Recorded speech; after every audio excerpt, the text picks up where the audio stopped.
Olá, galera! Vamos falar mais um pouquinho aí de direito do consumidor? Eu sou a professora Mariana, já tô aí com vocês há algum tempinho, né? E hoje a gente vai falar de práticas comerciais. É um assunto muito amplo, né? Então eu estabeleci aqui para vocês, só para não deixar vocês curiosos aí do que a gente vai falar hoje, que a gente vai falar de oferta e publicidade, cobrança de dívida, cobrança indevida e das práticas abusivas aí do fornecedor. Então, vamos lá. Oferta. A oferta, ela tá prescrita ali, o seu conceito, no artigo 30 do CDC. Toda vez que eu não trouxer aqui da onde que é o artigo, gente, é sempre do CDC, tá? Que é a nossa matéria aqui é que a gente mais usa.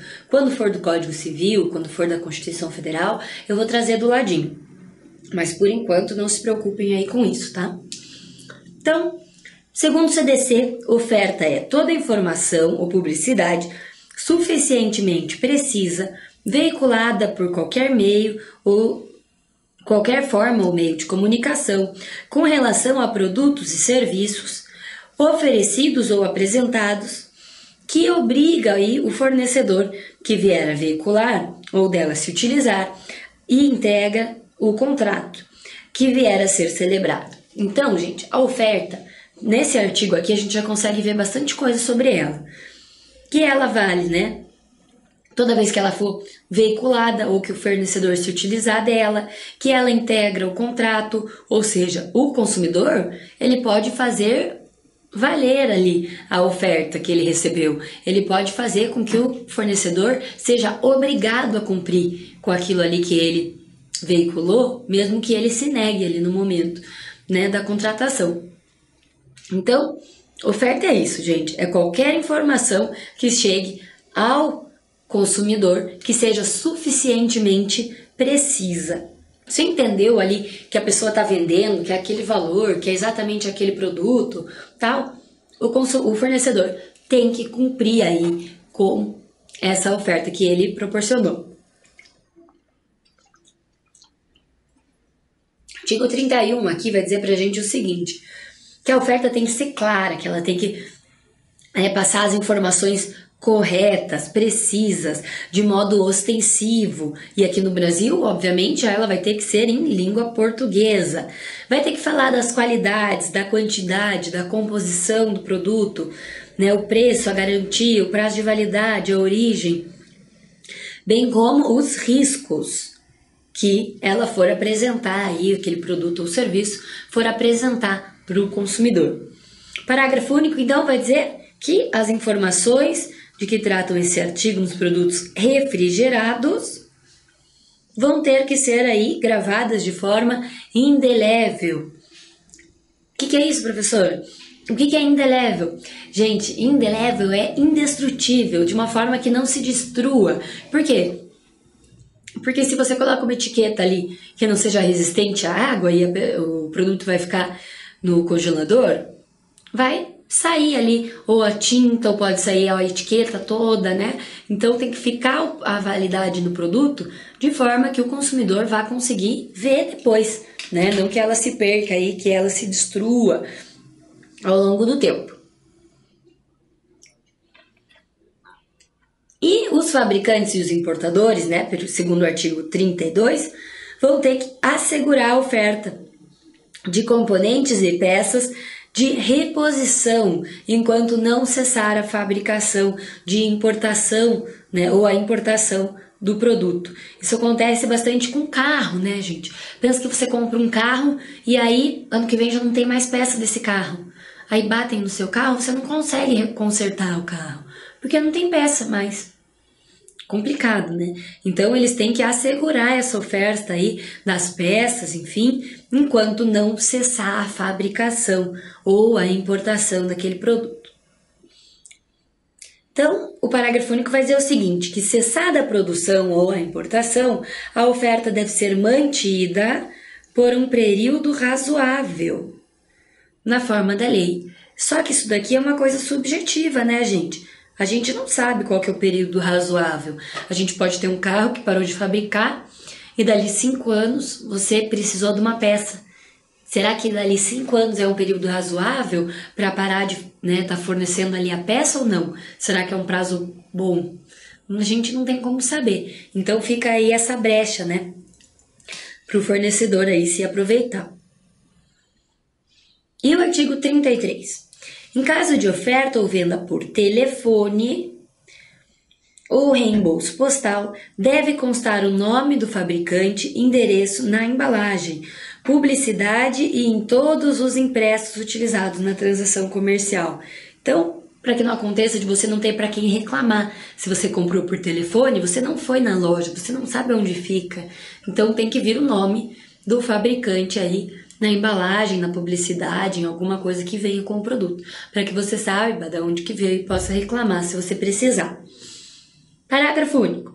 É proibida a publicidade de bens e serviços por telefone quando a chamada for onerosa ao consumidor. Então, se você vai ter que, receber ali, se você for receber alguma publicidade por telefone, ela vai ter que ser, então, gratuita para você. Você não vai poder pagar nada por ela. E o fornecedor do produto ou do serviço, ele é solidariamente responsável pelos seus atos, e pelos atos dos prepostos ou representantes autônomos. Então, se você tem ali uma empresa, de medicamentos, por exemplo, e eles têm os representantes que vão fazer a divulgação desse medicamento aí pelo país, o fornecedor ele é responsável, sim, pela conduta desses representantes autônomos, pelos prepostos, aí, os funcionários que ele tiver. Artigo 35, ainda falando de oferta. Se o fornecedor de produtos recusar o cumprimento à oferta, olha o que eu falei lá para vocês no começo, a apresentação publicidade, pode o consumidor, alternativamente à sua escolha, exigir o cumprimento forçado da obrigação. Pode sim, gente. Pode você fazer valer a oferta ali perante o fornecedor, fazer com que ele cumpra o que ele prometeu ali naquela oferta. Aceitar outro produto ou prestação de serviço equivalente, rescindir o contrato com direito à restituição da quantia eventualmente antecipada, monetariamente atualizada e perdas e danos, tá? Então, oferta, tranquilo. Vamos passar aqui para publicidade. Qual que é o objetivo da publicidade? Convencer o consumidor a fazer uso aí dos produtos e serviços, alcançando o lucro. Então, é induzir induzir o consumidor a comprar.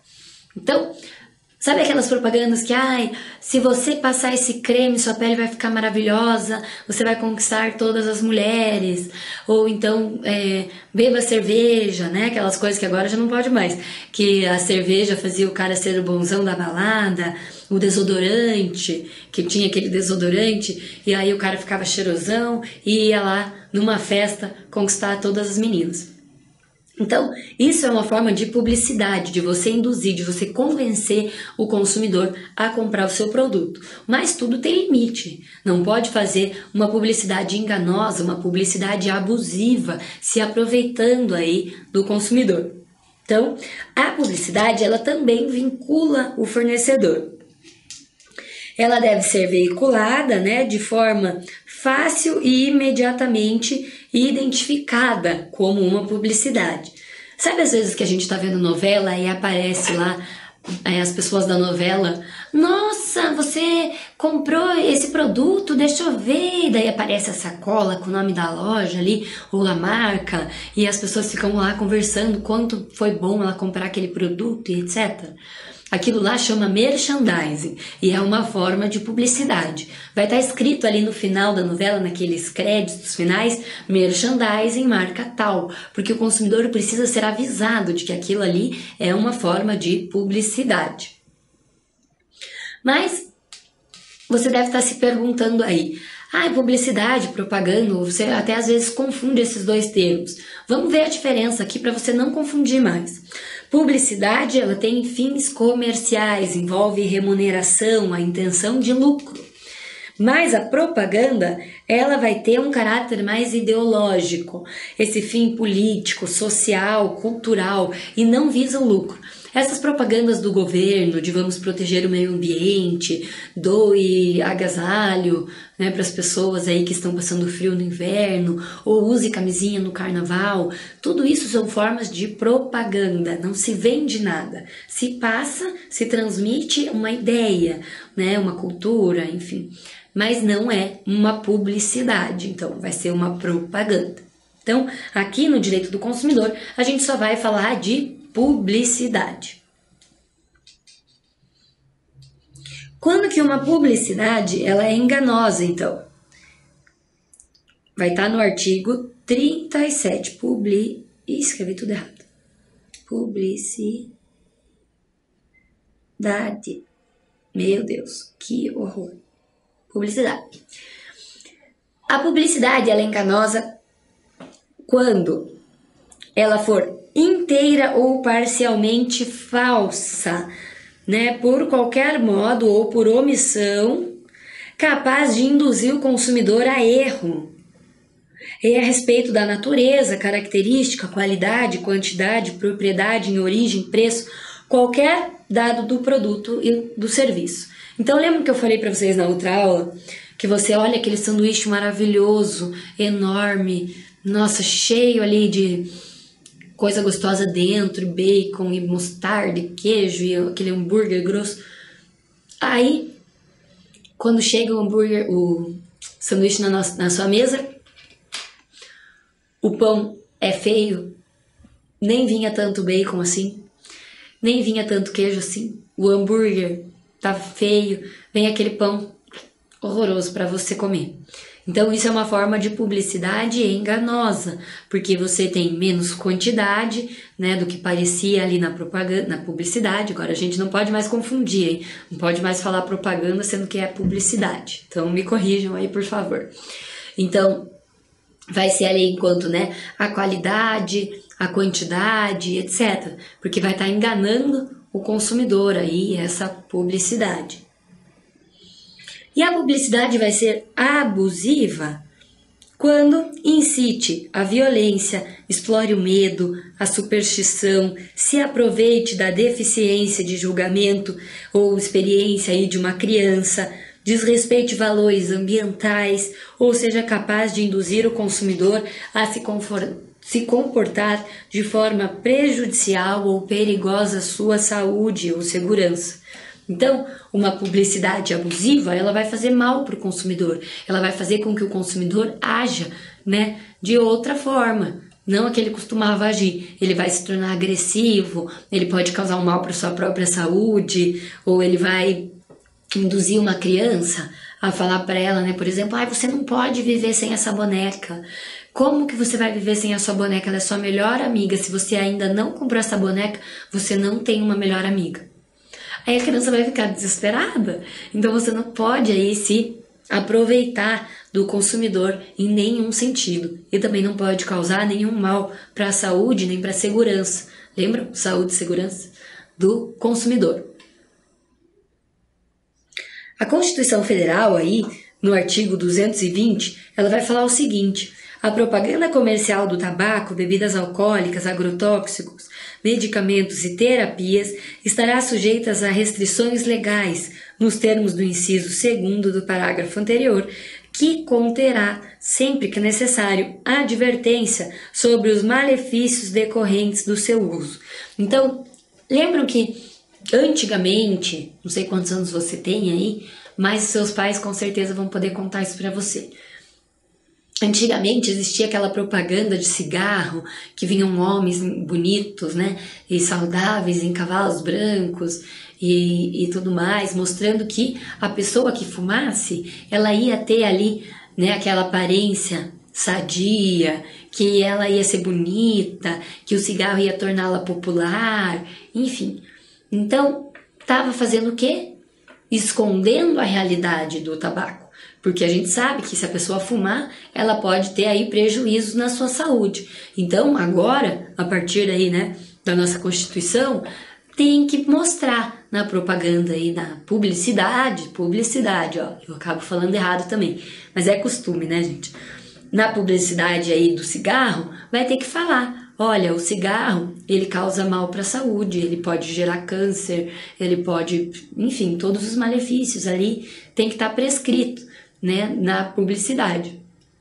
E a gente sabe que atrás da caixinha do cigarro, por exemplo, vem escrito, né, utilizar esse produto pode causar mal para sua saúde. Eu não sei exatamente como que tá escrito lá porque eu não fumo, mas vocês já devem ter visto, né? Então, só eu coloquei esse artigo para lembrar vocês aí que existem algumas coisas, né, como tabaco, bebida alcoólica, remédio, etc, que precisa advertir aí do perigo que ela pode causar para a saúde, para a segurança do consumidor. Por exemplo, se beber, não dirija, tudo mais. Então, para o efeito do Código do Consumidor, aqui para o CDC, a publicidade enganosa por omissão é quando ela deixa de informar sobre um dado essencial do produto ou do serviço. Então, por exemplo, tá vendendo lá uma boneca, mas não diz que aquela boneca é para crianças a partir de 5 anos, porque vem com pecinhas pequenas que podem, né, fazer mal para a criança aí se ela engolir, enfim. Então, se ela deixar de informar alguma coisa, né, importante, essencial, ela vai ser considerada uma publicidade enganosa por omissão. E como que faz aí o ônus da prova, né? Quem que prova que a publicidade estava errada? Sempre quem patrocinar a publicidade vai ter que demonstrar aí que ela estava correta ou não, por que ela foi feita daquela forma, enfim. Cabe a nós, como consumidores, sempre reclamar. E aí, quem traz a prova na publicidade é quem a patrocinou. Então vamos falar aqui um pouquinho de cobrança de dívida, né? A gente falou então de oferta, de publicidade, agora vamos falar de cobrança de dívida.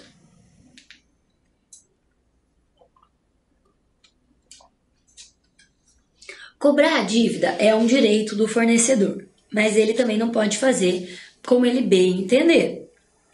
Não pode expor o consumidor, não pode constrangê-lo, não pode fazer ele passar vexame, passar ridículo, né? Então, o fornecedor pode te cobrar no seu trabalho? Pode, de modo, né, discreto, sutil, educado.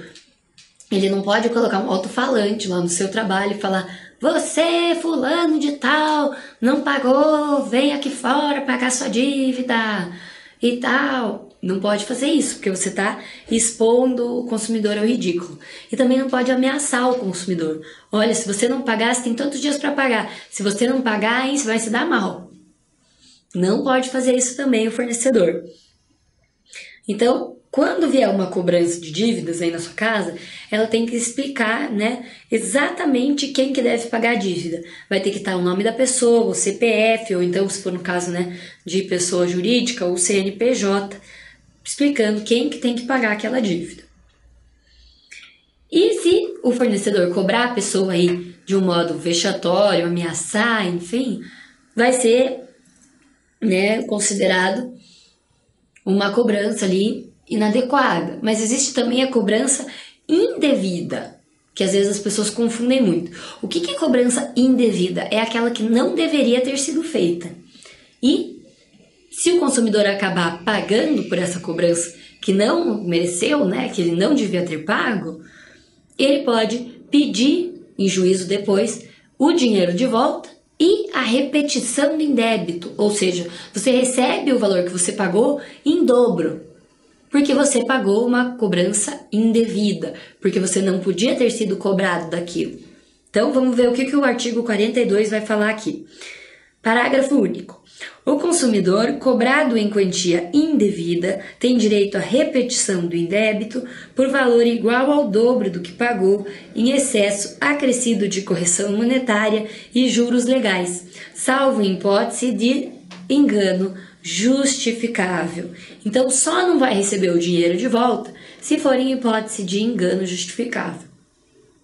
Então, só a cobrança não enseja o recebimento da quantia. Eu coloco esse asterisco aqui porque eu esqueço de falar isso às vezes.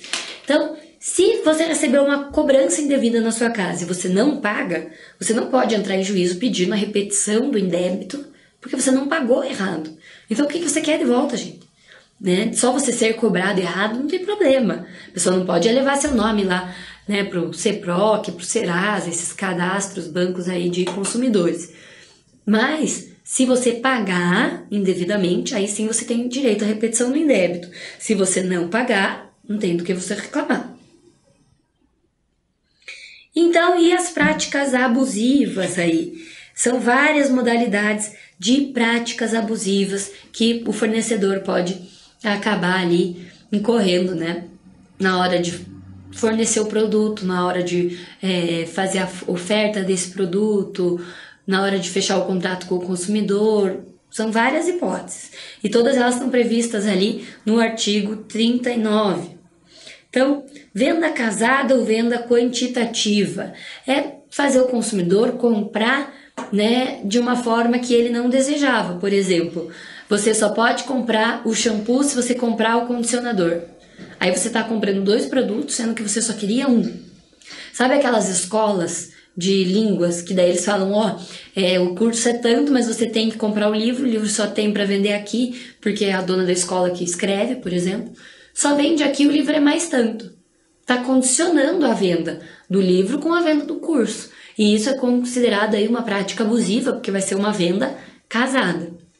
Então, não pode acontecer aí pelo CDC. E qual que é a exceção? É o artigo 41. Vamos ver aqui. No caso de fornecimento de produto ou serviço sujeito ao regime de controle ou tabelamento de preço, então vai falar aqui da quantidade, né?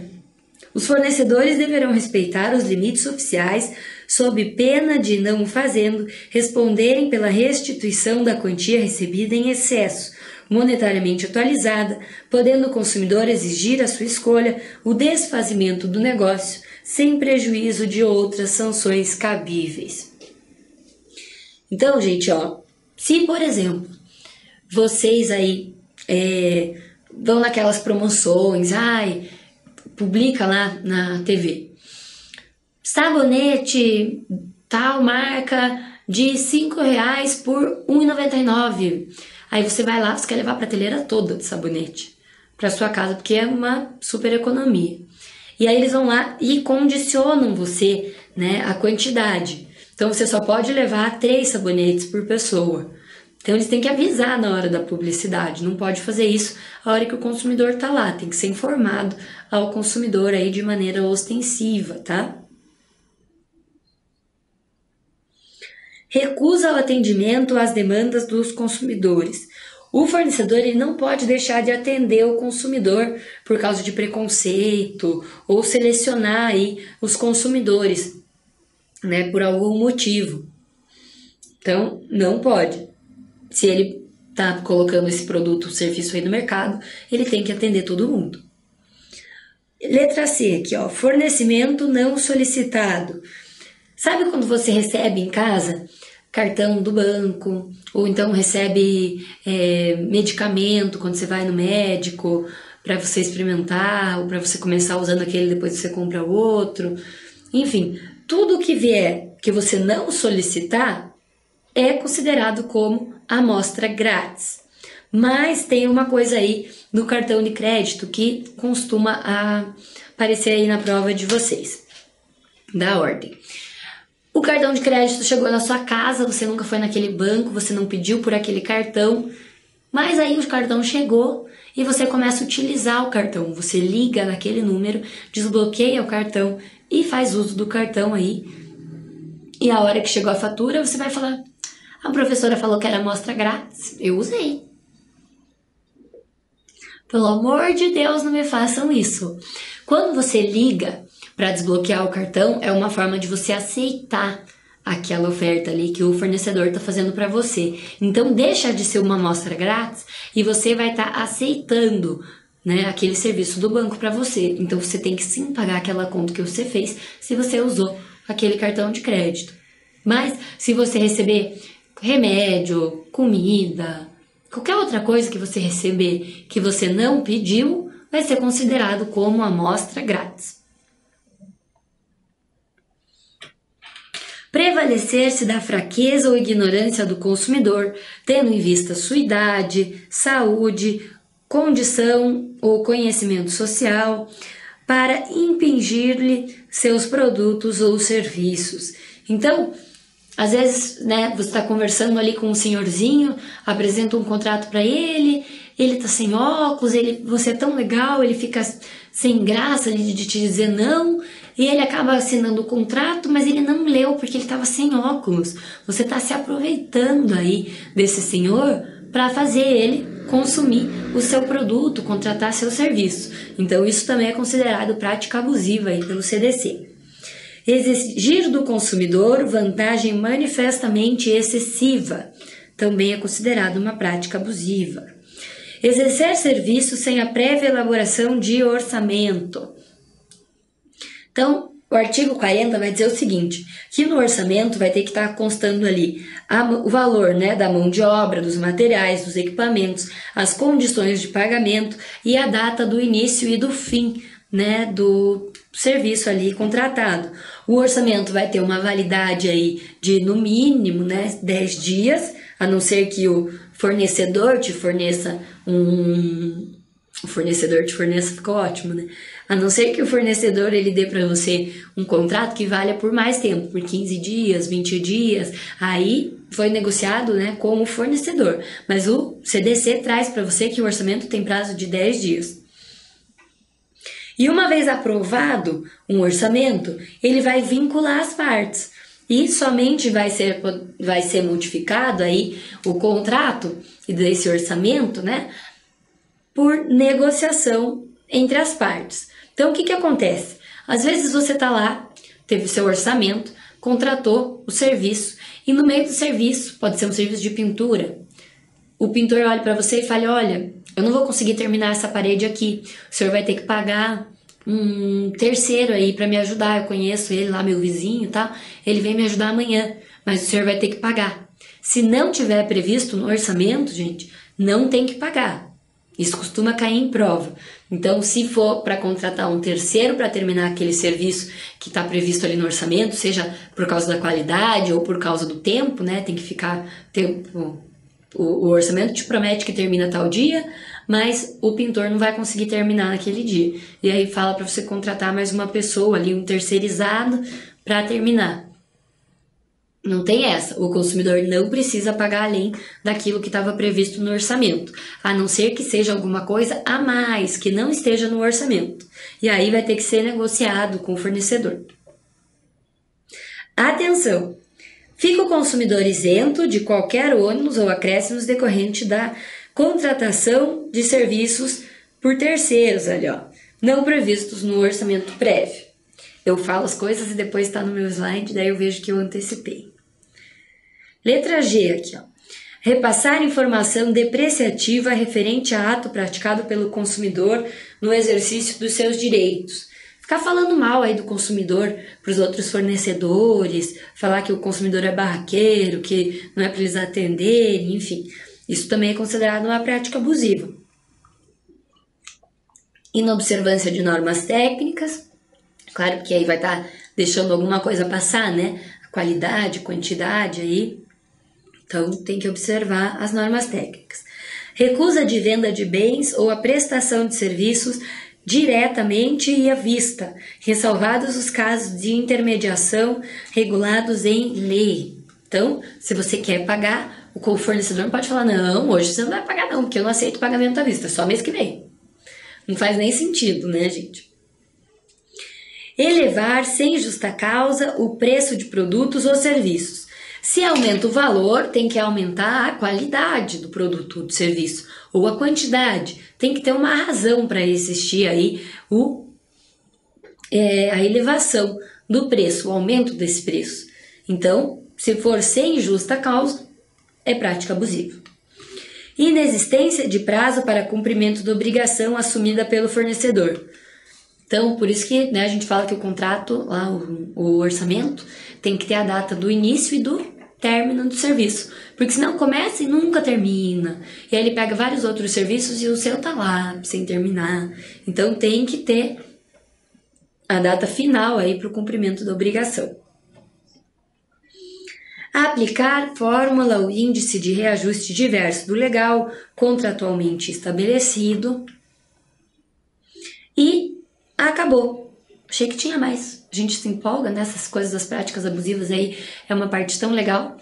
Então, essas aí são as práticas abusivas previstas no CDC. Obviamente que esse rol é exemplificativo, não dá pra gente colocar todas as possibilidades aí que podem acontecer na vida real, né, que o consumidor pode fazer aí em detrimento do consumidor. Mas, para a prova, vocês precisam saber essas que eu comentei aqui com vocês, que dei exemplos e tudo. Não tem segredo, gente, é tranquilo, você vai conseguir identificar na sua prova aí na questão se vai ter uma prática abusiva ou não, se vai ser aí uma publicidade enganosa, uma publicidade abusiva, enfim. Eu espero que vocês estejam aí estudando, seguindo firme aí nessa caminhada, que eu sei que não é fácil, mas vale a pena. Então, continuem com os estudos, encontro vocês aí pelas redes sociais, e até a próxima aula!